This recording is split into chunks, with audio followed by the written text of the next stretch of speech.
Heyo everyone, welcome to Boop Start to Play. My name is Spade, and today we're taking a critical look at a feature in many games that has stirred much controversy to almost frenzies, and deciding if skill-based matchmaking is always a bad thing, and how it could potentially be properly implemented.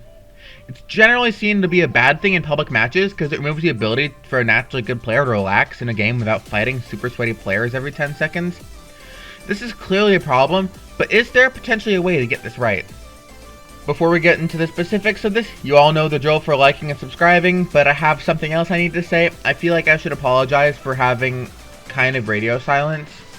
As you would know if you're following my Twitter, and if you're watching my other video, Minecraft the World is Burning, you would know that I kind of had a lack of motivation. Over the pandemic, I lost my job for a short time, and things just weren't looking up overall. I don't even know if I properly graduated high school yet. So all that's just been weighing down on me mentally, and I haven't had the chance to record a video at all. Well, I've had the chance, I just haven't had the motivation. I've been in bed way longer than I like to admit.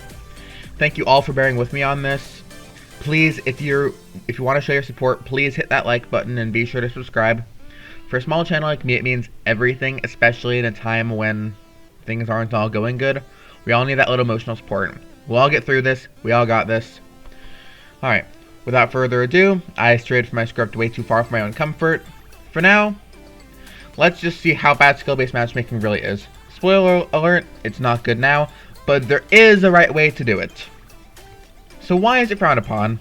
I'll start by mentioning that I'm only talking about public matches. Solo duo squads in Fortnite, play Apex in, well, Apex Legends.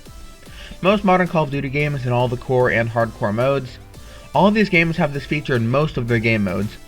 Ranked matches need skill-based matchmaking to ensure players are being evaluated to their skill level.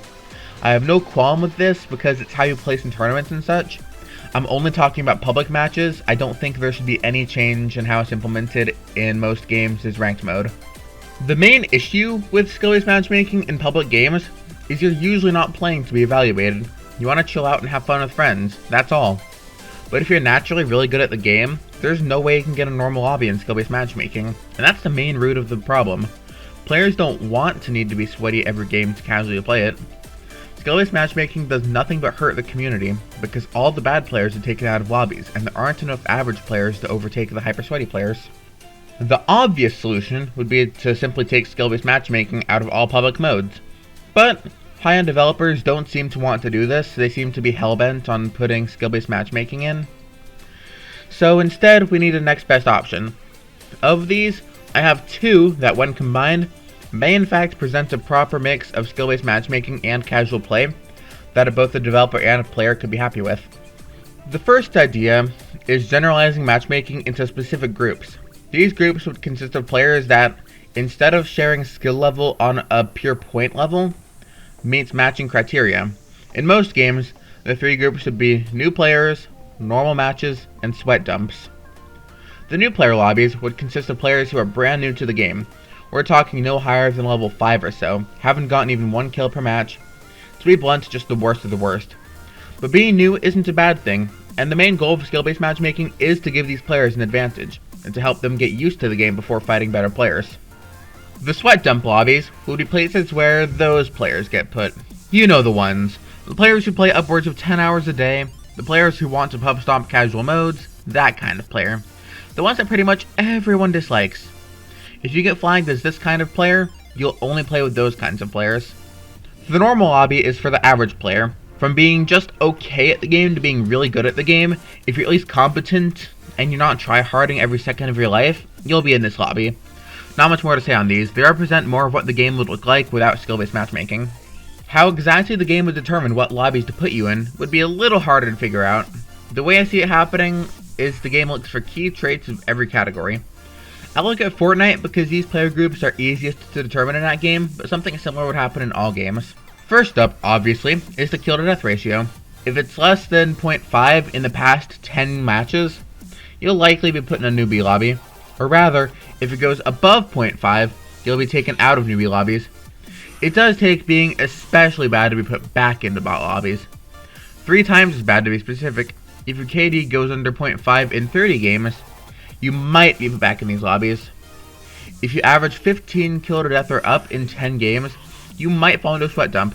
To get out, you need to play 30 games with less than 10 kills. Next would be how much building you do. If there's outright no building at all on your end, maybe you've placed 1 or 2 structures since starting the game for the first time, that's a new player lobby. Whereas if you're double ramp rushing every fight, burning through hundreds of materials each encounter, editing multiple times a second, cranking 90s on every instance possible, you'll be in the running for a sweat dump.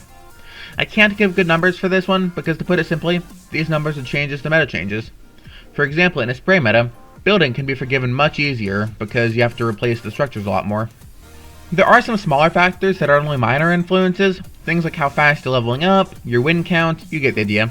Just small things that won't make or break your lobby choice, but if all of them line up, you could be put in the running for a better or worse lobby. A big factor would be time in the lobby, however. If you're put in either special lobby, you need to play at least 15 games in that lobby before you're considered for being moved to normal lobbies. There's also the question of smurfing and reverse boosting. Put simply, this is when you make new accounts or purposefully keep losing on your account to be put back in easy lobbies. To this extent, I suggest that your lobby is based on your IP, not based on your account. If multiple accounts play on an IP regularly, it averages out everyone's skill-based matchmaking with stronger pull to the highest ranked player. If a new account is made, it starts at the same level as the highest level account, and then goes from there. Now, those are good ideas. Those give new players an easy place to learn the game, and it punishes sweaty players from pub stomping normal matches. But there's still the question of how to balance players in a normal lobby. Well, surprisingly, Fortnite once again had the answer to this. Keyword had. The idea is to create an area in the game that's very appealing to higher level players, be it a part of a map in a game, or be it a popular mode in esports. Tight quartered, large scale, high loot count type areas is a good place to attract high level players. How to work is simple. Players who want to get better at the game and get better loot for the game go to a location, and most of these players will naturally die off early game. Players who want slower gameplay with more action, drop to literally any other major location. You don't want to fight anyone and don't mind less loot, just drop at a less prominent location. This was shown to work amazingly with Tilted Towers in Fortnite. If you take one glance at the surrounding area's chest counts, it's easy to see why lots of players go there. High traffic means high amounts of eliminations, and lots of eliminations deters new players. However, players that are up to the task are rewarded, so they'll happily risk their game for better loot. To top all of that off, do you ever notice how Fortnite seemed to be much more sweaty soon after Tilted got deleted? I think that's heavily in part to there not being as many sweat-friendly locations in the game. So the tryhard players have no choice but to go everywhere else, making cold drops much rarer to find. So, to summarize, skill-based matchmaking as it exists does not work as developers want it to. However, this can be easily reworked to both benefit new players and to punish pub stompers by simply creating specific lobbies for the superbly under and overperforming players, as well as introducing high-risk, high-reward incentives for better players to converge at one location, rather than have them all spread throughout the map. Or, the devs could just wisen up and not use skill-based matchmaking. That works too. Just a tip if any video game developers are watching. But hey, that's just one wolf's take on skill-based matchmaking. If you have any thoughts, please discuss in the comments below. Let me know if you have a better solution that would make both developers and players happy. Be sure to like and subscribe, bell icon and all that yada yada. Till next time, this has been Spade, and keep on howling, my dudes. Boop!